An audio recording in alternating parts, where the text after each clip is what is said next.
पार्वती पते हर हर महादेव। संत समाज की जय।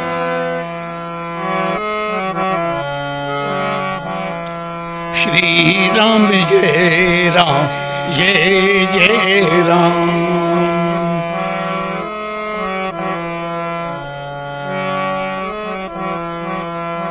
श्री राम जय राम जय जय राम।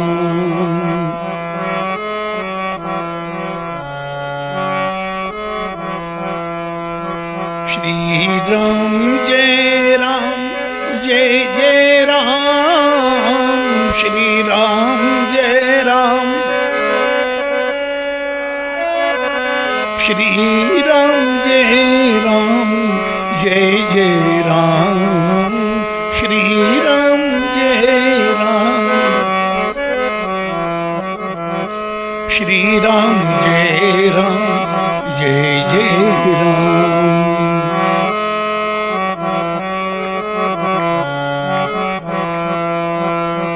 मंगल भवन अमंगल हारी।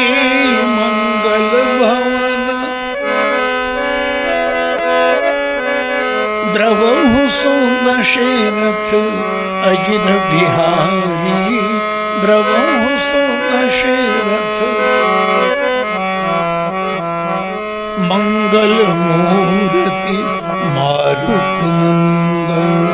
मंगल मूर्ति मारुत सकल अमंगल मूल कंदन।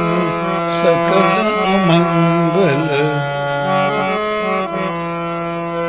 पवन तनय संतन हितकारी। पवन तनय हृदय विराजत अवध बिहारी। हृदय विराजत। श्री राम जय राम जय जय राम। श्री राम जय राम। श्री राम जय राम जय जय राम।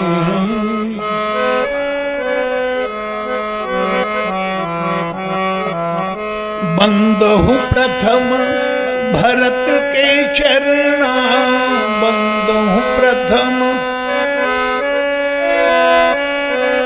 जासु नेम व्रत जागिन वरना। जासु नेम व्रत राम चरण पंकज मन जासु। राम चरण पंकज मन जासु।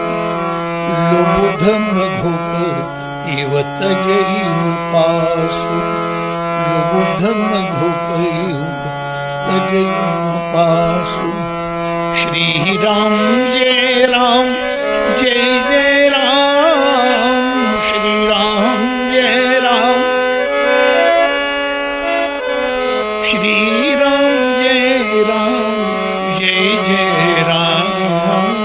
श्री राम जय राम। श्री राम जय राम जय जय राम। श्री राम। राजा राम राम राम राजा राम राम राम राजा राम राम राम। सीता राम राम राम सीता राम राम राम सीता राम राम। राधे श्याम श्याम श्याम राधे श्याम श्याम श्याम राधे श्याम। बोलो भक्तवत्सल भगवान की। मंगल मूर्तये नमः। गणाधिपतये नमः। शांतं शाश्वतम प्रमेयमनघं निर्वाण शांति प्रदम। ब्रह्मा शंभु फणेन्द्र सेव्य मनीषम वेदांत वेद्यम विभुम रामाख्यम जगदीश्वरम सुरगुरुम माया मनुष्यम हरिम वंदेहम करुणाकरम रघुवरम भूपाल चूड़ामणि वंदे विदेहतनया पदपुंडरीकम कैसौर सौरभ समाहृत योगी चित्तम हंतुम त्रितापमनिशम मुनिहंस सेव्यम सनुमानशाली परपीत परागपनयम् दुर्वादलन्दुतितनुं तरुणाब्जनेत्रं हेमंबरं वरविभूषणभूषितांगम् कंदर्पकोटिकमनीय किशोरमूर्तिं पुरतिं मनोरथ भवं भज जानकीशम् यत्र यत्र रघुनाथ कीर्तनं तत्र तत्र कृतमस्तकाञ्जलिं बाष्पवारि परिपूर्णलोचनं मारुतिं नमत राक्षसान्तकं प्रभु समर्थ सर्वज्ञ शिव सकल कला गुणधाम जोग ज्ञान वैराग्य निधि प्रणत कल्पतरुणाम् रामस्य भक्तम परम पवनात्मजं तं विप्रावतंशम परम गुणज्ञान रूपं स्नेहं दयांच सततं शिरसा दधामि तव राम किंकर पदं सततं नमामः श्री गुरु चरण सरोज रज निज मन मुकुर सुधारी बरनौ रघुबर विमल जस जो दायक गुरु फल जाय। बोलिए सियावर रामचंद्र भगवान की। सिय शोभा हिय बरनी प्रभु आपन दशा विचारी बोले सुचिमन अनुज सन बचन समय ताते जनक तनयाय धनुष यज्ञ जेहि कारण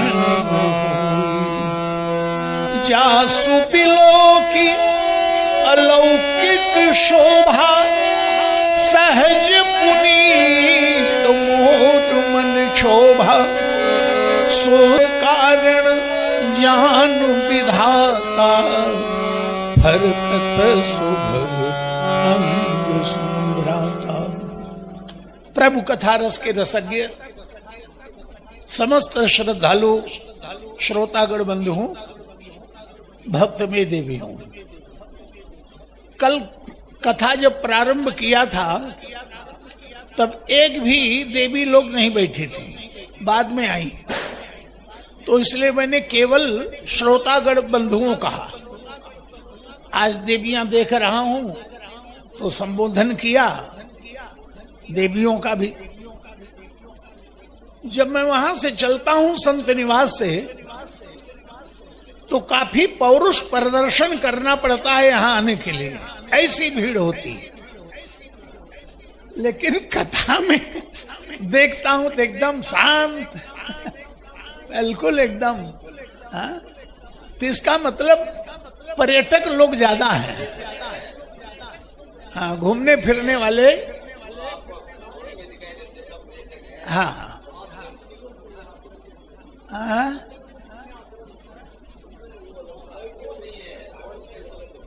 हम तो वो तो जबरदस्ती का सुनना है। हाँ, हम तो श्रोता उसको मानते हैं जो चल करके कथा में आवे और सामने बैठे, तो उसको हम श्रोता मानते हैं। बाकी बात भी कर रहे हैं, कान में आवाज पड़ रही है, शब्द प्रसारण यंत्र लगा हुआ है, ये तो गीता भवन का जो है पुरुषार्थ है, सुविधा दी गई है कि चलो कान में पड़े, भाव को भाव अनकालस हो जैसे भी पड़े। हाँ, तो आइए भी कुछ पंक्तियों का पाठ मैंने किया है। मैंने आपके समक्ष कहा था कि भगवान श्री राम जब अवतरित होते हैं तो सेतु का कार्य किया, जोड़ने का कार्य किया। जैसे नदी के ऊपर पुल होता है, वैसे लोगों के जीवन में दूरियां बनी हुई। एक तरफ यदि धनवान है तो दूसरी तरफ निर्धन है, एक तरफ विद्वान है तो दूसरी तरफ साधारण व्यक्ति है। विचार करके देखा जाए तो हमारे शरीर में भी दूरी बनी हुई है। हमारा मन जिस बात को कहता है, बुद्धि उसका विरोध करती है। अब बुद्धि जिस बात को स्वीकार करती है, हृदय उसको स्वीकार करने के लिए तैयार नहीं है। परिवार में देखो तो परिवार में भी विचारों को लेकर दूरियां बनी हुई। भगवान श्री राम अवतरित होकर एक सूत्र में बांधते हैं। इसके कई उदाहरण आपके समक्ष प्रस्तुत किए गए। आज के प्रसंग में आप देखेंगे कि जनकपुर की वाटिका में भगवान श्री राम का जब आगमन हुआ और उसी समय श्री सीता जी का भी आगमन हुआ। भगवान श्री राम यदि गुरु जी की पूजा के लिए पुष्प लेने आए हैं तो विदेह नंदिनी गिरिजा जी का पूजन करने के लिए मां की अनुमति से सम्मिलित हुई हैं। गिरिजा पूजन जननी पठाई। और यहां जब दोनों का मिलन होता है, कल के प्रसंग में आप देखा कि विदेह नंदिनी सखियों के साथ सरोवर में स्नान करती, ये साधना है।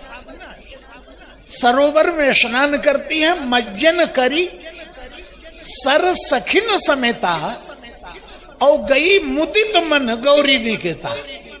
गौरी माने अम्बा पार्वती का मंदिर है, देवी जी का मंदिर है। विवाह से पहले रुक्मिणी ने जी भी देवी का पूजन किया। श्री विदेह नंदिनी भी पूजन कर रही हैं। और देखा जाए तो एक रूप में पूजन कर रही हैं, एक रूप में पूजवा रही हैं। अरे भाई, श्री सीता जी और पार्वती जी, राधा जी, ये कोई अलग अलग थोड़ी है। भगवान शंकराचार्य कनक धारा स्तोत्र का जब पाठ करते हैं, रचना करते हैं, तब कहते हैं कि मां, जब सृष्टि बन रही थी तो आप ब्रह्मणी के रूप में ब्रह्मा जी के साथ में थी।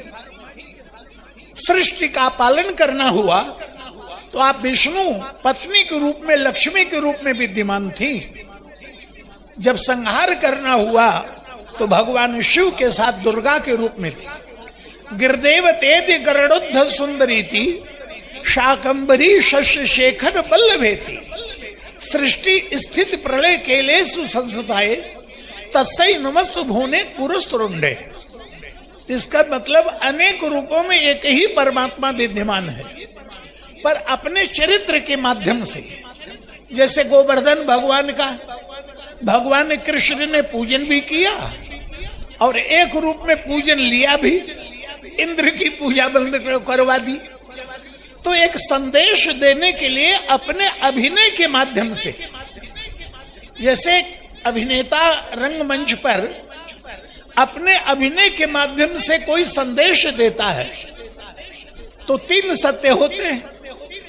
एक सत्य होता है दर्शक का, जो दर्शन नाटक देख रहा है, और दूसरा सत्य होता है अभिनेता का, जो अभिनय कर रहा है।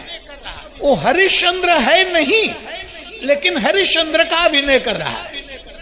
और सामने वाला दर्शक उस हरिश्चंद्र की भूमिका को देखकर ये अर्थ लगाता है कि हरिश्चंद्र कितने बड़े सत्यवादी थे, जो सत्य के लिए उन्होंने धर्म के लिए अपना पत्नी का, पुत्र का विक्रय कर दिया।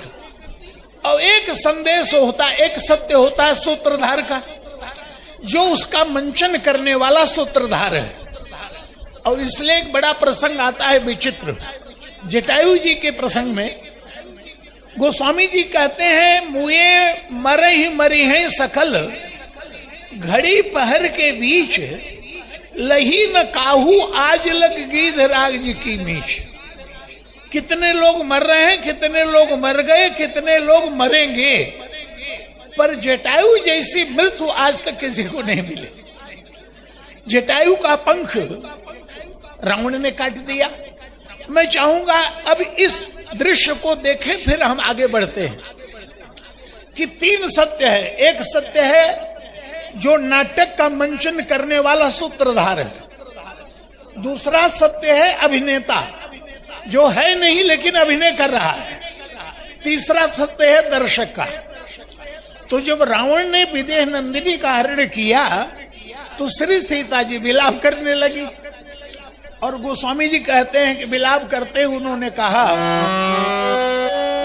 बोले विपत्ति मोरी को प्रभु ही सुनावा, ओ पुरो दास चेहरा सब भावा, हाजग एक वीर रघुराया, के ही अपराध बिसारी लाया। सीता कर विलाप सुनि भारी, भय चराचर जीव दुखारी। गीधराज सुनि आर्त बानी, रघुकुल तिलक नारी पहचान। अधम निशाचर लीने जाई, जिमि मलेच्छ बस कपिला गाई। आश्वासन दिया, बोले सीते पुत्री करसी नित्रासा, करी हो जातु धान करना सा। धावा क्रोध वंत खग कैसे, छूटे पदी पर्वत कैसे। रे रे दुष्ट ठाड़ की न होई, निर्भय चलसी न जान सुनो। तजी जान की कुशल गृह जाहू, नाहित अस होई बहु बाहू। चोचन मारी बिदार सिदेही, दंड एक भई मूर्छाती। अब इस प्रसंग को देखिए, रावण बुरा पात्र है। नाटक में एक अच्छा पात्र होता है, एक बुरा पात्र होता है। तो बुरा पात्र बुरा कार्य करता है, दर्शक लोग उसको धिक्कारते हैं, और अच्छा अभिनेता जो अच्छा पात्र होता है उसको हीरो भी कहते हैं, वो अच्छा कार्य करता है। तो दर्शक देखता है कि यदि हमारे जीवन में ऐसी बुराई होगी तो हम भी ऐसे धिक्कारे जाएंगे, लोग हमको बुरा कहेंगे। और जो हीरो अच्छा अभिनय कर रहा है उसको लगता है कि हम भी अच्छा कार्य करेंगे तो हमारी भी प्रशंसा होगी, लोग आदर से हमको देखेंगे। लेकिन तीसरा सत्र होता है जो सूत्रधार उस नाटक का मंचन कर रहा है। अच्छे पात्र बुरे पात्र दोनों रंगमंच के ऊपर अभिनय किए, पर्दा गिरा, और अच्छा और बुरा दोनों पात्र भीतर गए तो खुल के हंस हंस के बातें कर रहे हैं नाटक के। और सूत्रधार जो है जितना पुरस्कार अच्छे पात्र को दे रहा है, बुरे पात्र को भी वो पुरस्कृत कर रहा है। अब जरा दृश्य देखिए, यहाँ जटायु जी अच्छे हीरो का अभिनय निभा रहे हैं और रावण खलनायक का अभिनय निभा रहा है। जटायु जी ने बढ़िया काम किया, सीता जी को सुरक्षित स्थान पर रखकर रावण से आगे बढ़ गए। तो रावण को लगा कि तो मेरा प्राण ही ले लेगा, तो काढ़े सी परम कराल कृपाना, और काटे सी पंख परा खग धरनी। अगला वाक्य, सुमिरी राम की अद्भुत करनी। अब विचार करो, गोस्वामी जी कह रहे हैं सुमिर राम की अद्भुत करनी। ये राम की करनी है कि रावण की करनी है? पर जटायु जी कह रहे हैं क्या विचित्र बात है। जो व्यक्ति सच्चाई के मार्ग पर चल रहा था उसके पंख कट गए, वो नीचे गिर गया भक्ति की रक्षा में। और जो बुरा व्यक्ति था वो सफल हो गया, सीता जी को लेके चला गया। कई बार ऐसा जीवन में अनुभव किया होगा, जो भक्ति इत्यादि का आश्रय लेते हैं उनके जीवन में कोई ऐसी घटना घट जाए तो लोग बड़ा व्यंग करते हैं, और कर लो भक्ति। यही हाल होता है भक्तों का। और बुरे व्यक्ति जो है बड़े सफल दिखाई देते हैं। तो जटायु से पूछा गया क्या मिला? भक्ति की रक्षा में पंख भी गए। जटायु जी ने बहुत बढ़िया उत्तर दिया। बोले भाई, जिसके पास पंख था वो तो उड़ के भगवान के पास पहुंचा। उनका संकेत था कागभूषण जी की तरफ, वो भगवान के पास खुद गए। पर जिसका पंख कट गया, भगवान खेदू खुद ही उसके पास आ गए। मैं सूर्य तक पहुंचना तो चाहता था, सूर्य तक पहुंचना चाहता था, लेकिन ताप नहीं सह सका और नीचे आ गया। लेकिन करोड़ों करोड़ों सूर्यों को प्रकाश देने वाला जब खुद गोद में मुझे ले लिया तो मुझसे बड़ा और सौभाग्य किसका होगा। अब आगे देखिए, भगवान श्री राम और जटायु का जब मिलन हुआ तो भगवान श्री राम ने कहा मेरे कहे तात कछु दिन जीजे। ए गीतावली रामायण में गोस्वामी जी कह रहे हैं कि भगवान ने कहा, रामायण में तो है राम कहा तन राखहु ताता, तुम अपने प्राण को रखो। तो अगला वाक्य मुख मुस्काई कही ते बात। ये भी बड़ी विचित्र बात है। भगवान श्री राम आनंद कंद है, पर जल भरी नयन कहत रघुराई। भगवान की आंखों में आंसू है। और जिसका पंख कटा है, जिसको रोना चाहिए, वो मुख मुस्काई कही तही बाता, वो मुस्कुरा रहा है। तो गीतावली रामायण में कहा, भगवान कह रहे हैं मेरे कहे तात कछु दिन जीजे, लीजे आप सुमन सेवा सुख, मोहि पितु सुख दीजे। जटायु को भगवान श्री राम ने पिता का दर्जा दिया है। कभी देवासुर संग्राम में दशरथ की मदद की थी जटायु जी ने। तो दशरथ ने कहा आज के बाद तुम हमारे भाई हो, तुमने हमारे प्राणों की रक्षा की है। तो भगवान श्री राम ने उस नाते को निभाया। अरे भाई, लोग भले नाते भूल जाएं, लेकिन जानत प्रीति रीति रघुराई। विनय पत्रिका में कहते हैं प्रीति निभाना तो भगवान श्री राम जानते हैं। तीय बिरही सुग्रीव सखालक प्राण प्रिया बिसराई। सुग्रीव की पत्नी खोई हुई है, बाल ने छीन लिया, और भगवान श्री राम की पत्नी रावण ने छीन लिया। लेकिन सुग्रीव को पत्नी के वियोग में व्यथित देखकर प्राण प्रिया बिसराई, अपनी पत्नी भूल गए। बोले तेरी पत्नी पहले दिलाऊंगा, मेरी बाद में भले मिले। तो ऐसा नाता निभाने वाला कौन होगा। तो जटायु जी से कह रहे हैं मेरे कहे तात कछु दिन जीजे, लीजे आप सुमन सेवा सुख, मोहि पितु सुख दीजे। दिव्य देह इच्छा जीवन, जगमग मनाई मन लीजे, रघुबर सुजस सुनाई सकल जग, लोग कृतार्थ कीजे। तो जटायु जी ने कहा, बोले महाराज शरीर यदि रखूंगा तो कुछ अंतर आएगा कि वही गिद्ध वाला शरीर ही रहेगा। प्रभु ने कहा नहीं, शरीर तो गिद्ध वाला ही रहेगा, किंतु मैं इसको ठीक कर दूंगा। और बोले महाराज शरीर छोड़ दूं तो? बोले तुम्हें मेरा जीवन मेरा रूप मिल जाएगा। तो जटायु जी ने कहा घाटे में रखना चाहते हैं कि फायदे में? आप जैसा दिव्य रूप मिले उसके बदले में गिद्ध के पुराने बूढ़े शरीर में पड़ा रहूं, और वो भी ऊपर उड़ के मुर्दा ढूंढूं नीचे, तो क्या फायदा महाराज। तो वहां पर प्रसंग आता है गिद्ध देह तजी धरि हरि रूपा। भगवान के रूप में जटायु जी आ गए। बहुभूषण पट पीत अनुपा। अब जो बात मैं कहना चाहता हूं उसको देखिए। भगवान कह रहे हैं कि आप जब जाएंगे तो पिताजी से आपकी भेंट होगी, लेकिन आप एक काम करना, सीता हरण तात जन कहिए पिता सन जाए। पिताजी से सीता हरण की बात मत कहना।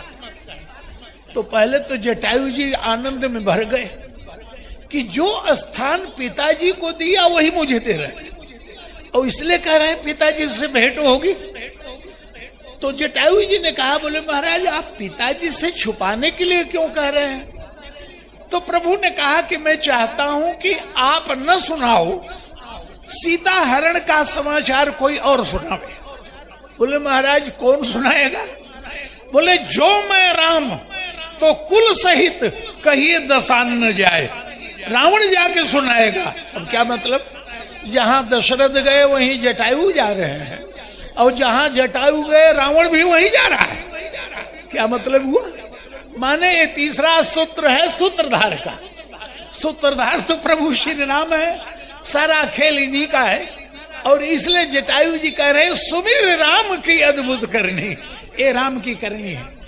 तो भगवान जब अवतरित हुए तो अपने लीला या चरित्र के माध्यम से समाज में एक संदेश देते हैं। तो यहाँ पर पुष्प वाटिका में मैंने कहा भगवान श्री राम ने सेतु का निर्माण किया। अब जनकपुर की वाटिका में देखो आप, एक तरफ श्रृंगार रस है, और श्रृंगार रस जहां है वहां वात्सल्य रस थोड़ा दूर हो जाता है। लेकिन श्रृंगार और वात्सल्य में कैसा सेतुत्व कार्य किया है गोस्वामी जी ने। प्रसंग आता है कि जब उस सखी से श्री सीता जी ने भगवान श्री राम के विषय में सुना कि वो कह रहे हैं, बोले देखन बागु कुंवर दुई आए, देखन बागु कुंवर दुई आए, श्याम गोर बेस सुहाए। बोले श्याम गौर किमि कहूँ बखानी, गिरा अनयन नयन बिनु बानी। सखी ने कहा अरे तुम बताओ कैसे हैं? बोले सखी कैसे बताऊं, जिन नेत्रों ने देखा है उनमें कहने की सामर्थ्य नहीं है, क्योंकि ज्ञान प्रधान है, नेत्र ज्ञान प्रधान है, दूर तक देख करके ज्ञान प्राप्त कर लेती, और वाणी रस प्रधान है, ये दोनों अपूर्ण है। लेकिन जिनका दर्शन मैंने किया, ज्ञान रस दोनों से पूर्ण है, तो पूर्ण का वर्णन अपूर्ण के द्वारा कैसे किया जा सकता है? इसका मतलब ईश्वर अनिर्वचनीय है। मन समेत ते ही जानन वाणी, वाणी का विषय नहीं है। उसी समय श्री सीता जी को एक बात की याद आ गई। क्या बात आई? बोले सुमिरी सीय नारद बचन, सुमिरी सीय नारद बचन, उपजी प्रीति पुनीत, चकित विलोकति सकल दिशि, जनुष्य सुमृगी सभी। कभी देवऋषि नारद ने सीता जी की हस्तरेखा देखी थी, आज वही स्मरण हो गया। सुमिर सी नारद बचन, बेटी पूजा के तत्काल बाद कोई राजकुमार यदि तुम्हें अपनी तरफ आकृष्ट करे तो समझ लेना तुम्हारा बर वही है। तो सुमिर सी नारद भजन उपजी प्रीति पुनीत। ध्यान दीजिएगा गोस्वामी जी क्या कहना चाहते हैं। नई प्रीति उत्पन्न हुई, उपजी प्रीति पुनीति, और चकित विलोकत सकल दिशि, जनु शिशु मृगी सभी। अब मृगी भी तो कह सकते थे, मृग शिशु कह रहे हैं। कारण एक तरफ पिता की प्रतिज्ञा, धनुष टूटेगा, अपनी कन्या उसको दूंगा। उससे पहले कोई राजकुमार यदि आकर्षित कर रहा है तो क्या देखने के लिए जाना चाहिए? तो मृगी नहीं कहा, मृग शिशु। क्यों? बोले मृगी के लिए कोई मृग है, लेकिन मृग छौनी जो है उसके लिए अभी कोई मृग नहीं है। निर्विकार दृष्टि है सीता जी की। और उपजी प्रीति पुनीत। लेकिन अगला वाक्य, जब चली श्री राम की तरफ तो जो सखी देख के आई है उसी को आगे कर दिया। चली अग्र कर प्रिय सखी सोई। तो गोस्वामी जी से पूछा गया, ये तो राजकुमारी है, आगे इनको रहना चाहिए था। वो सखी पीछे से भी तो रास्ता बता सकती थी, दाहिने चलो कि सीधे चलो कि बाएं चलो। तो गोस्वामी तुलसीदास जी ने अगला वाक्य में इशारा कर दिया, चली अग्र कर प्रिय सखी सोई, प्रीति पुरातन लखे न कोई। यदि आगे आगे सीता जी चलती और जहां राम है वहीं पहुंच जाती तो सखिया कहती, अरे इनको तो पहले से ही पता था। प्रीति पुरातन, पुरानी प्रीति कोई जाने न पावे। अब ये देखिए, दो बातें हो गई, नई प्रीति उत्पन्न हुई और पुरानी प्रीति जाने न पावे। तो ये प्रीति नई है कि पुरानी है, जरा ये बताइए। अब ये विचार करने की बात है। अच्छे अच्छे धुरंधरों से पूछो तो चक्कर में पड़ जाएंगे। पर धन्य है मेरे गुरुदेव जिनको हनुमान जी ने दर्शन दे के सब बात बताई और उन्होंने हम लोगों को बता दिया। तो बोले जो पुरानी प्रीति होती उसमें एक विशेषता होती, लेकिन एक कमी होती, और नई प्रीति जो होती उसमें भी एक विशेषता होती है, कमी होती है। तो क्या विशेषता, क्या कमी है? जो पुरानी प्रीति होती है उसकी परख हो चुकी होती है। लोग कहते हैं ना, ये हमारा परखा हुआ नौकर है, बहुत पुराना है, 40 साल से हमारे यहाँ है, बहुत ईमानदार है, मैं परख लिया गया। और नया रख लो तो बोले अभी परख इसकी होनी बाकी है। तो पुरानी की परख हो चुकी होती है, लेकिन नई प्रीति जो है उसकी अभी परख होना बाकी है। नई प्रीति बहुत लोग करते हैं, नई प्रीति किया और तीसरे दिन तलाक तैयार है। क्या करोगे भाई? क्योंकि सत्यता की कसौटी पर भी कसना बाकी है, और कसा तो फेल हो गया। तो अब ये सीता जी की पुरानी प्रीति और नई प्रीति, किसी ने गोस्वामी जी से पूछा, अब इसका अर्थ देखिए। बोले महाराज इतने दिनों से सीता जी राम को देख रही हैं, जब पुरानी प्रीति है तो बहुत दिनों से देख रही हैं, देखते देखते उब नहीं गई क्या?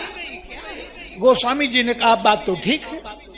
प्रारंभ में जब विवाह होता है तो पति पत्नी के बीच में बड़ा आकर्षण होता है, पर धीरे धीरे उसमें विरस्ती पैदा होने लगती है। एक पत्नी अपने पति को भोजन के टाइम पे डांट रही थी, तो हमारे काशी के एक पंडित जी थे, उन्होंने कहा अरे भोजन के समय तो मत डांटो। अरे बोले क्या बतावें, इसी समय ये मिलते ही हैं, नहीं तो गायब रहते हैं, तो कब डांटू उनको? तो बोले बड़ी विचित्र बात। तो जब गोस्वामी जी से पूछा गया इतने दिनों से देखते देखते उब नहीं गई क्या? गोस्वामी जी ने कहा बात तो बिल्कुल ठीक। एक ही जैसे आपको प्यास लगी, आपने कहा भाई पानी देना, एक गिलास पानी दे दिया, आपने पी लिया, आप तृप्त हो गए। इतने में उसने एक गिलास और दे दिया, इसको और पी लीजिए हमारी ओर से। न चाहते हुए भी आपने, प्यास तो मिट चुकी, लेकिन उसके कहने से एक गिलास और आपने ले लिया। इतने में एक पूरा जग भर के दे दिया, इसको और पी लीजिए, तब तो जल से ग्रहण हो जाएगी। तो बोले एक व्यक्ति के लिए बात तो ठीक है, लेकिन यही प्रश्न कोई मछली से करे, अरे मछली इतने दिनों से जल में है, प्यास मिटी कि नहीं? इस प्रश्न का उत्तर मछली क्या देगी? तो पुनि पुनि राम ही चितवसी है, सकुचत मन सकुचैन, हरत मनोहर मीन छवि और प्रेम पियासे नहीं। जैसे मछली जल से कभी तृप्त नहीं होती, वैसे विदेह नंदिनी प्रभु के सौंदर्य को देखते हुए भी कभी तृप्त नहीं होती। और उसके बाद गोस्वामी जी ने सीता जी के संकोच को देखा कि पिताजी की प्रतिज्ञा धनुष टूटेगा, उसके बाद कन्या दूंगा, तो क्या किसी पुरुष की तरफ मुझे जाना चाहिए? तो क्या? तो भक्तों ने बहुत बढ़िया उपाय बताया। भक्तों ने कहा कि श्री सीता जी पृथ्वी की पुत्री हैं, और जो पुत्री ने मैंने पृथ्वी ने मां ने अपनी पुत्री के हृदय का प्रेम देखा राम के प्रति, और फिर जनक की प्रतिज्ञा देखी कि धनुष तोड़ेगा, उसके संग विवाह होगा। तो पृथ्वी ने कहा यदि वो पिता है तो मैं मां हूं, पिता से पहले मां को बेटी का विवाह करने का अधिकार है। यदि तोड़ने पर ही विवाह होना है तो धनुष बाद में भले टूटे, मैं फूल तोड़ने पर ही विवाह कर दूंगी। तो इसलिए फूल तोड़ने के बाद ही पृथ्वी ने मानो कह दिया सीता से, बेटी निसंकोच होके जाओ तुम। तो चली अग्र करी प्रिय सख सोई, और प्रीति पुरातन लखे न कोई। तो वहां पर गोस्वामी जी लिखते चितवत चकित, माने भगवान के लिए व्याकुलता है कि नहीं। चितवत चकित चहुत सीता, कह गए नृप किशोर मन चिंता। अगला वाक्य, जह फिर वही बात, जह बिलोक मृग शावक नैनी, मृग नैनी नहीं, मृग शावक नैनी। मैंने पहले कह दिया मृगी के लिए कोई मृग है, पर मृग शावक के लिए अभी कोई मृग नहीं है, तो निर्विकार दृष्टि है। जह बिलोक मृग शावक नैनी, जनुतः बरस कमल श्रित सेनी। श्वेत कमल की वर्षा हो रही है, और श्वेत रंग सात्विकता का प्रतीक है। सीता जी के नेत्रों में सात्विकता है, लेकिन जहां सखी देख के आई है प्रभु वहां नहीं दिखाई दे रहे। व्याकुलता बढ़ी तो सखियों ने लता के ओट में दिखाया, लता ओट तब सखी न लखाए, श्यामल गौर किशोर सुहाए। अब जब दर्शन किया तो आनंद तो आया, देख रूप लोचन ललचाने, नेत्रों में लालच आ गया कि और देखूं और देखूं। तो मन में विचार किया अब नेत्र बंद कर लो। तो नेत्र क्यों बंद किया? अरे भाई कोई मेहमान आता है तो आप दरवाजे पे थोड़ी खड़ा रखते हैं, उसको आदर पूर्वक आप घर में ले आते हैं, फिर उसका सत्कार करते हैं। तो लोचन मग राम ही उर आनी, और भीतर लाके सत्कार शुरू कर दिया। तो वो स्वामी जी से पूछा गया, महाराज ये भी बता दीजिए कि सत्कार कैसे किया। गोस्वामी जी ने कहा कि जैसे प्रभु भीतर पहुंचे किवाड़ बंद हो गया, दीन है पलक कपाट सयानी में तो भीतर पहुंच ही नहीं पाया, तो मैं देख नहीं पाया। जहां प्रिया और प्रीतम है वहां किसी तीसरे का प्रवेश नहीं है। अब ये तो हुई प्रेम की बात। अब गोस्वामी जी इस प्रेम में वात्सल्य कहां जोड़ रहे हैं जरा देखिए। वृंदावन की भक्ति श्री राधा रानी का और श्याम सुंदर का, और इधर अयोध्या की भक्ति श्री राम और श्री सीता जी का। इन दोनों में क्या है? राधा और कृष्ण दोनों पूरी तरह से प्रेम में डूब चुके हैं, और वृंदावन के जो रसिक भक्त हैं वो इसी रूप में राधा और कृष्ण का चिंतन करके अपने जीवन को धन्य मानते हैं। लेकिन गोस्वामी तुलसीदास जी महाराज श्रृंगार के साथ साथ वात्सल्य जोड़ देते हैं। तो जब नेत्र बंद करके सीता जी खड़ी हैं तो सखियों ने कहा पहले तो ललाई थी, अब सामने जब श्री राम आ गए लता भवन ते प्रकट भय, भगवान प्रकट हो गए, लेकिन सीता जी की आंखें बंद है। सखियों ने कहा पहले आप इच्छुक थी, अब सामने आ गए तो आंख बंद किए। अरे बहुरी गौरी कर ध्यान करे हूँ, सीता गिरजा जी का ध्यान बाद में करना। भूप किशोर देख के न ले, राजकुमारों को तो देखो, तो गोस्वामी जी कहते सकुच सीय तब नैन उघारे। अच्छा, जिसके प्रति प्रेम हो दृष्टि उसी पर पड़ती है। जो हमारा प्रीतम है, भले कई लोगों के बीच में खड़ा हो तो दृष्टि तो हमारी उसी पर पड़ेगी। लेकिन सीता जी ने वहां खोला तो केवल श्री राम को नहीं देखा, बोले सन्मुख दो रघु सिंह निहारे, दोनों रघु सिंहों को देखा। अब भगवान श्री राम के प्रति तो प्रीति है, लेकिन लक्ष्मण जी के प्रति वात्सल्य है। और इसलिए गोस्वामी तुलसीदास जी ने श्रृंगार की बेला में भी जहां तीसरे की उपस्थिति बाधक होती है, वहां लक्ष्मण जी को जोड़ दिया कि मां जैसे बालक। गोस्वामी जी वंदना भी जब करते हैं ना, तो किसी भी कन्या का 3 रूपों में परिचय दिया जाता है, आपको सबको पता है। ये 3 परिचय क्या है? जब कन्या कुंवारी है तो माता पिता से जुड़ता है, अमुक व्यक्ति की बेटी है। विवाह हो जाने के बाद पति के साथ नाता जुड़ता है, अमुक व्यक्ति की पत्नी है। कालांतर में मां बन जाती है तो पुत्र के साथ नाता संतान के साथ जुड़ जाता है, अमुक व्यक्ति की मां है। श्री सीता जी ने ही गिरिजा जी के पूजन में ये परिचय दिया। जब गिरिजा जी को स्तुति कर रही हैं, जय जय गिरवर राज किशोरी, आप हिमालय की पुत्री हैं। जय महेश मुग चंद्र चकोरी, आप भगवान शिव की प्रिया हैं। जय गज बदन खड़ानन माता, आप गणेश और कार्तिक की मां हैं। तो क्या हुआ? पहले पुत्री, फिर प्रिया, फिर मां। अब गोस्वामी जी वंदना कर रहे हैं सीता जी। जनक सुता, बिल्कुल ठीक। यदि वो गिरिराज किशोरी है तो आप जनक सुता हैं। लेकिन अगला वाक्य बड़ा विचित्र है। जनक सुता जग जननी जानकी, बेटी से सीधे मां बना दी जाए। जनक सुता जग जननी, जगत की जननी है आप, जनक की पुत्री तो वही है। जनक सुता जग जननी जानकी। गोस्वामी से पूछा गया, अरे भूल गए क्या? अरे प्रभु की प्रिया भी तो है। बोले अंत में अतिशय प्रिय करुणा निधान की, उसको रखना चाहिए दूसरे नंबर पे, पर गोस्वामी जी ने तीसरे नंबर पे रखा। क्यों? बोले आप प्रभु की प्रिया भी हैं और हमारी मां भी हैं, लेकिन हम चाहते हैं कि हमारी मां पहले हैं आप। प्रभु की तरफ भले ही बाद में दृष्टि जाए, बालक की तरफ दृष्टि पहले जानी चाहिए, पिता की तरफ दृष्टि भले बाद में जाए। क्या भाव है, जरा विचार करिए। अब वृंदावन की भक्ति क्या है? राधा कृष्ण एक दूसरे के प्रेम में डूबे हुए। रसिक भक्तों ने उस भाव का चिंतन किया।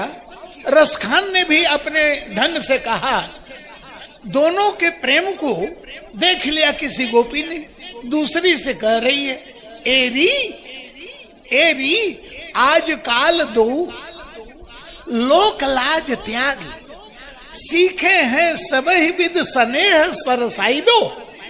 कहे रसखान दिन द्वय में बात फैल गई है, कहाँ लो सयानी चंदा हाथन छुपाइबो। अरे चंदा भी हाथ से कहीं छिपता है क्या? आज हो निहार्यों वीर निपट कालिंदी तीर, दोउन को दोउन सो मुरी मुस्काई वो, दो परे पैया दो लेत हैं बलैया, उन्हें भूल गई गैया उन्हें गागर ऊंचाई वो।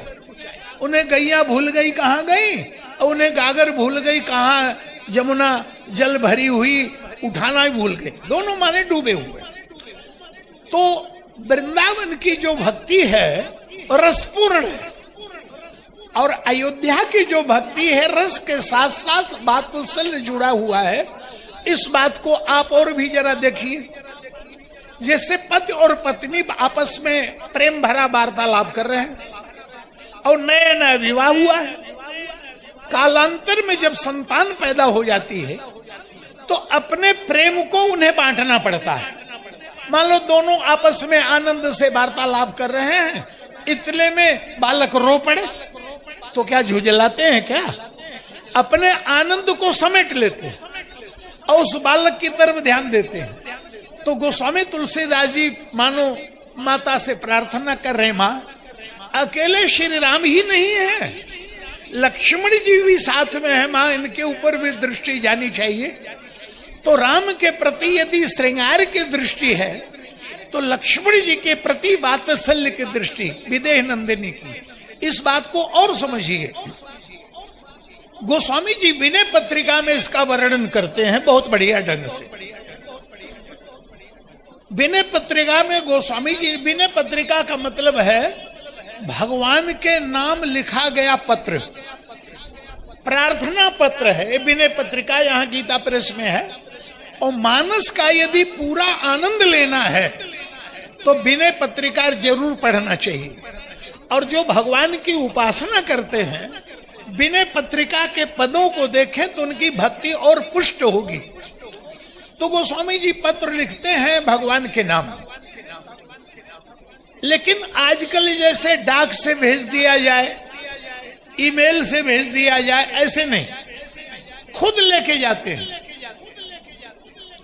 क्यों? विस्तार से कोई बात कहनी है और कहने में संकोच हो तो पत्र के माध्यम से बड़ी सरलता से वो बात कही जा सकती है। तो पत्र लिखकर दरबार में ले गए तो देखा श्री भरत जी, श्री हनुमान जी, लक्ष्मण जी महाराज, सब बड़े बड़े लोग खड़े हैं। तो विचार करने लगे कि प्रभु के हाथ में पत्र तभी पहुंचेगा जब अगल बगल वाले अनुकूल हो। मान लो किसी बड़े महात्मा के पास आप गए तो बड़े बड़े महात्मा जो होते हैं उनके साथ रोटी राम कई रहते हैं, रोटी तोड़ने वाले उनके संग बहुत रहते हैं। और आपको महाराज से वो पहले भगा देंगे तो वहां तक पहुंच ही नहीं पाओगे। तो अगल बागल वाले अनुकूल रहे। तो भरत जी की स्तुति, हनुमान जी की स्तुति, लक्ष्मण जी की स्तुति, सबकी स्तुति पहले की। और उसके बाद भी संतोष नहीं हुआ तो प्रभु श्री राम के महल की तरफ बढ़ गए। तो देखते हैं कि महल के पीछे जो पार्क है उसमें माता जी विराजमान है और झूला झूल रही है। सीधे पहुंच गए। बोले यदि माता जी कृपा कर दें तो मेरा पत्र प्रभु के हाथ में पहुंच ही जाएगा। तो विनय पत्रिका में वो पद है, जरा देखिए।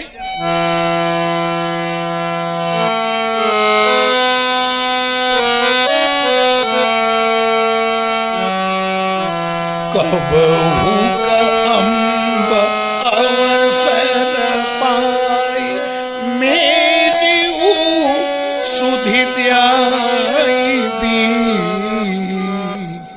माँ कभी मौका मिले मेरी याद क्या प्रभु को दिला देंगी? कबहू का अम्ब अवसर पाई मेरी सुधि द्याई भी। लेकिन कैसे दिलाओगी? कछु करुण कथा चलाई। मां पहले कुछ करुणा की कथा कहना, और जब कथा सुनकर आनंदित हो जाए तो मेरी बात कर लेना। और ये पद जो है ये राग केदारा में है। विनय पत्रिका की जो पोथी है इस पद को 41 नंबर पद है विनय पत्रिका का। यदि आप खोलेंगे तो ऊपर लिखा गया है राग केदारा। और हमारे यहाँ रागों को गाने का समय है, राग रागिनी का। तो केदारा राग कब गाया जाता है तो समय बता दिया। अर्धरात्रांतर्गते रागं केदारं गीयते बुधे। आधी रात के समय पर राग केदारा गाया जाता है। तो मानो दरबार में देखे आए थे कि प्रभु बैठे हैं, सब देवता आ रहे हैं, ऋषि मुनि आ रहे हैं, प्रजा आ रही है और सबकी व्यवस्थाएं कर रहे हैं, व्यस्त हैं। तो दिन में तो फुर्सत प्रभु को मिलेगी नहीं, लेकिन बाद में आधी रात तक तो घर में पहुंच ही जाएंगे। और रात में जो पहुंचेंगे तो मां से ये नहीं कह रहे हैं थके मांदे प्रभु आएंगे तो जरा सेव जेज बढ़िया लगा दीजिएगा, उनके विश्राम की व्यवस्था कर दीजिएगा, ना सोने मत दीजिएगा। भक्त लोग कहते भगवान सोते ज्यादा है, क्षीर सागर में सोते ही रहते हैं। इसलिए इनको जगाओ। और इसलिए मैं तो जब देखता हूं मंदिर में घंटी, तो घंटी इसलिए बधी रहती कि सोते ज्यादा है, जब देखो सोए रहते हैं। तो किसी के घर में आप जाओ तो घंटी तो बजाओगे, तुम्हारा टन सोई चैतन्य कौन आया, हाँ तब ध्यान देते। तो भक्त लोग कहते हैं इनको जगाओ। कबीरदास से पूछा गया मोरे महाराज, कहते हैं कि सबके हृदय में भगवान रहता है। बोले हाँ, तो संत असंत में अंतर क्या है? तो कबीर ने क्या बढ़िया बात कही, बोले सब घट मेरा साइया सुनी सेज न कोई। माने सबके हृदय में एक एक पलंग बिछा है और उस पलंग पे परमात्मा सो रहा है, लेकिन बलिहारी वा घट की जा घट प्रगट हो। जिसके हृदय में प्रकट हुआ वो संत, जिसके हृदय में सो रहा है वो असंत। तो सिंहासन पर बैठा हुआ परमात्मा तो मिलेगा, लेकिन जो सो रहा है वो कहाँ मिलेगा? दुर्योधन जब भगवान के पास पहुंचा तो भगवान सो रहे थे।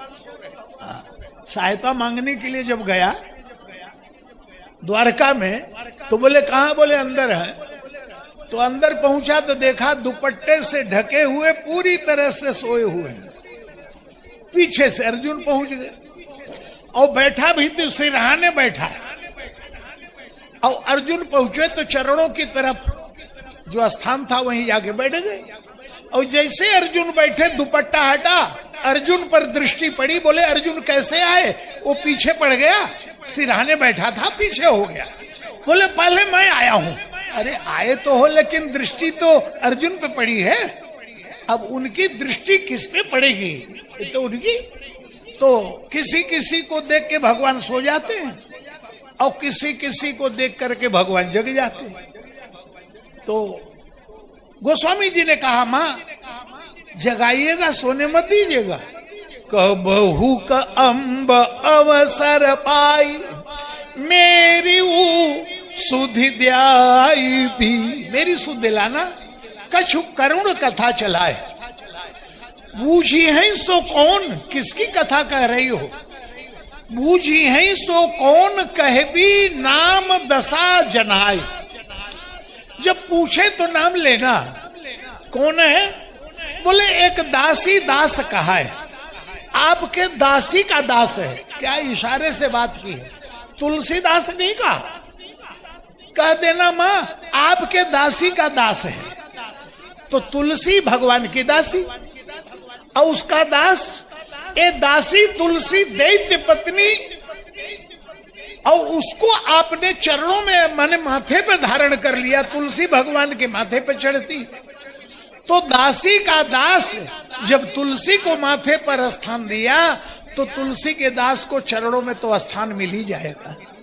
इसलिए मां कछु करुण कथा चलाए। धर्म धुरंधर मत कह देना, आइए धर्म धुरंधर ना। कहीं धर्म धुरंधर कह के मेरा नाम लिया तो प्रभु यही कहेंगे कि एक तरफ तो कह रही हो धर्म धुरंधर हूं, और ऐसे व्यक्ति का नाम ले रही हो जिसमें धर्म नाम की कोई चीजें नहीं है। बाल से यही तो गलती हुई थी। बाल के ऊपर जब तीर चलाया प्रभु ने, तो वृक्ष की आड़ को छोड़कर सामने आ गए, मानो कृपा करने के लिए आ गए।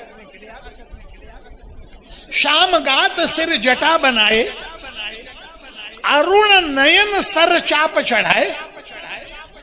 बाल से पूछा मुझे पहचानते हो? बोले हाँ। क्या? बोले धर्म है तो उतरे गोसाई, आप धर्म की रक्षा के लिए आए थे, लेकिन आपने अपने चरित्र के अनुकूल कार्य नहीं किया। प्रभु ने कहा क्या कमी है? बोले मारे हुमो ही व्याध की नहीं। ये बहेलिए की तरह जो छिप करके मारा, ये क्या धर्म है? तुरंत भगवान ने डांटा। बोले मूर्ख, मुझे उपदेश दे रहा है? तू अपराधी है। अपराधी दंड का पात्र होता है, युद्ध का पात्र नहीं है। बोले तूने धर्म किया? अनुज बधू भगनी सुध नारी, सुन 60 कन्या समेचारी। इन्हीं कुदृष्ट बोले कोई जोई ताही बधे, कछु पाप न होई। तूने कार्य किया? यदि दंडाधिकारी हूं मैं तो दंड देने का मुझे अधिकार है। न्यायाधीश अपराधी से युद्ध नहीं करता, दंड देता। तो तुम दंड के पात्र हो, युद्ध के पात्र नहीं हो कि सामने आके तुमसे लड़ूं मैं। दंड का समर्थन कर दिया।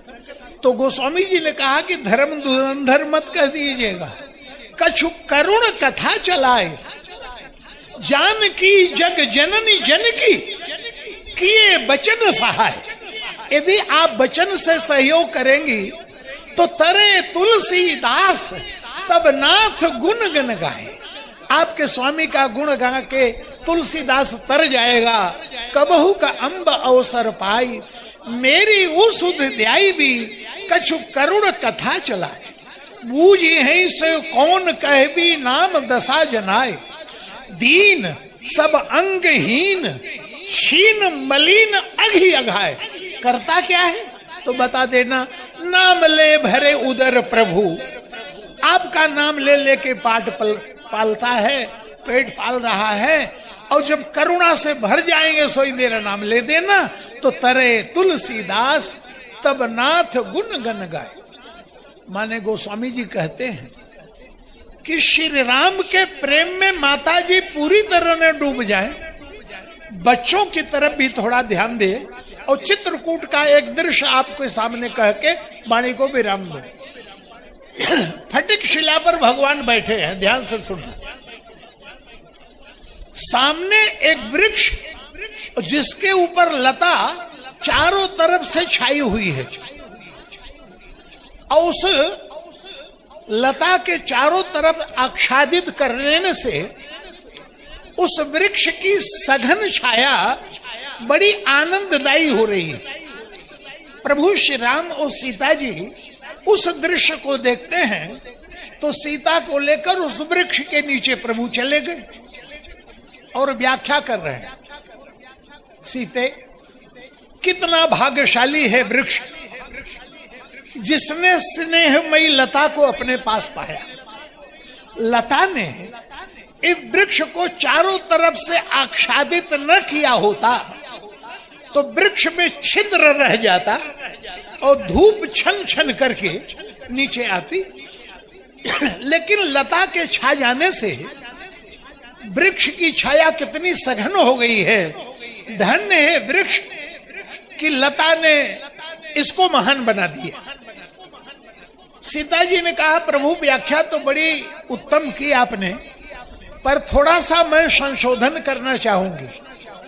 आप कह रहे हैं वृक्ष का सौभाग्य श्रेष्ठ है, मैं तो कह रही हूं सौभाग्यशाली ये लता है। वृक्ष तो महान है, इस वृक्ष ने अपने कंधों का आश्रय यदि लता को न दिया होता तो धरती पर पड़ी रहती, कोई पशु रौंद देता या चर जाता। ये लता और वृक्ष के बहाने अपने अपने भाग्य की सराहना हो रही है। भगवान कह रहे हैं जैसे वृक्ष ऊंचा है वैसे ज्ञान की ऊंचाई तो मेरे जीवन में थी, लेकिन भक्ति की रसमयता तो तब आई जब तुम मेरे साथ जुड़ी। और श्री सीता जी कह रही कि नहीं प्रभु, यदि आपने आश्रय नहीं दिया होता तो जनकपुर में कितने पशु चरने के लिए आए थे इस लता को। तो लता भाग्यशाली है जो ऐसे वृक्ष को पाया। अब दोनों अपनी अपनी बात पे अड़ गए। प्रभु कह रहे हैं वृक्ष भाग्यशाली, सीता जी कह रही लता भाग्यशाली, निर्णय नहीं। तो लक्ष्मण को बोला, लक्ष्मण इधर आना। आए, क्या बात है? प्रभु ने अपनी बात रखी। लक्ष्मण जी ने कहा प्रभु आप बिल्कुल ठीक कह रहे हैं, वृक्ष सौभाग्यशाली है। सीता जी ने कहा मैं कह रही हूँ लता सौभाग्यशाली है। देखो, हाँ माँ आप बिल्कुल ठीक कह रही हैं, लता सौभाग्यशाली है। प्रभु ने कहा दोनों में सौभाग्यशाली कौन है? बोले दोनों का सौभाग्य बराबर है, जो दोनों की छाया में बैठा है वो सबसे ज्यादा भाग्यशाली है। तो भाग्यशाली तो हम हैं जो दोनों की कृपा मिल रही है। गोस्वामी जी ने यही लिखा, बोले जो गवहीं प्रभु सिया लखन ही कैसे। लक्ष्मण को सीता और राम कैसे देखते हैं? जो गवहीं प्रभु सिया लखन ही कैसे, और पलक विलोचन गोलक जैसे, जैसे पलके पुतलियों की रक्षा करती हैं, ऐसे ही राम और सीता लक्ष्मण जी की रक्षा करते हैं। कैसा श्रृंगार के साथ साथ वात्सल्य को गोस्वामी तुलसीदास जी ने जोड़ दिया। तो गोस्वामी जी से पूछा गया, सीता जी जंगल में रह रही थी तो अयोध्या के सुखों की याद आती थी, और लक्ष्मण जी क्या कर रहे हैं? बोले जोगवही प्रभु सिय तो ठीक है, लेकिन रामचंद्र सिय रहत सुखारी, राम संग सिय रहत सुखारी। और कैसे? सिय मन राम चरण अनुरागा, अवध सहस सम बन प्रिय लागा। और लक्ष्मण जी बोले सेव ही लखन सिय रघुवीर ही, जी में अविवेकी पुरुष सिर रही। लक्ष्मण जी श्री राम और सीता की सेवा करते हैं, और सीता और राम लक्ष्मण के ऊपर ऐसी कृपा वात्सल्य की दृष्टि रखे हुए हैं। तो यहाँ श्रृंगार में वात्सल्य को जोड़कर गोस्वामी जी ने सेतु का निर्माण कर दिया। और वृंदावन की भक्ति जो है पूरी रसपूर्ण भक्ति है, और उसी का चिंतन करके रसिक भक्त आनंद में विभोर होते हैं। पर गोस्वामी जी वाली भक्ति जो है हम लोगों के बड़े काम की है। स्वार्थमयी दृष्टि है कि प्रभु हमारी तरफ भी आपकी दृष्टि पड़नी चाहिए। केवल माता जी के सौंदर्य श्रृंगार में मत डूबी जाइएगा, कृपा हमारे ऊपर भी रखिएगा। इन्हीं शब्दों के साथ कल और हमारे बीच में है, आपके बीच में मैं रहूंगा। परसों तो मुझे यात्रा करनी है। इन्हीं शब्दों के साथ बोलो भक्तवत्सल भगवान की। राजा राम राम राम, राजा राम राम राम राम,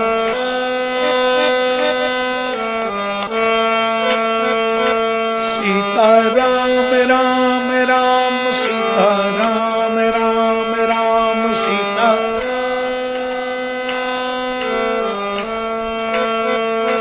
राधे श्याम श्याम श्याम, राधे श्याम श्याम श्याम राधे।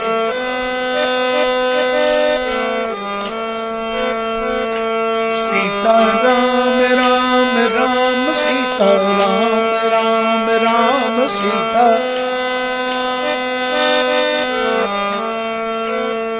बोलो भक्तवत्सल भगवान की।